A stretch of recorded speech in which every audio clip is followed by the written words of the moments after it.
اصول کافی کی خصوصیات بہت زیادہ ہیں، جن میں چند ہم اپنے ناظرین اور سامعین کو بتاتے ہیں کہ اصول کافی کی پہلی خصوصیت یہ ہے کہ یہ امام زمانہ سلام اللہ علیہ و صلوات اللہ علیہ کے سفیروں کے زمانے میں لکھی گئی۔ اصول کافی کی دوسری خصوصیت یہ ہے کہ جناب شیخ کلینی امام زمانہ اور دیگر ائمہ معصومین علیہ السلام کے زمانے کے بالکل قریب کے بزرگوار ہیں، اس لیے جو راوی ذکر کیے گئے ہیں وہ بھی امام کے دور کے ہیں۔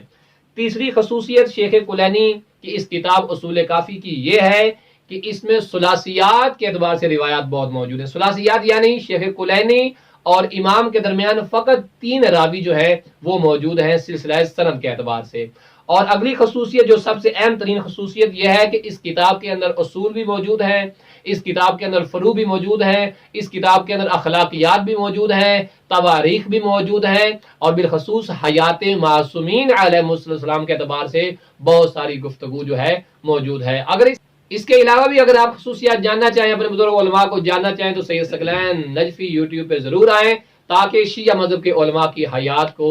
دقت کے ساتھ ملاحظہ کر سکیں۔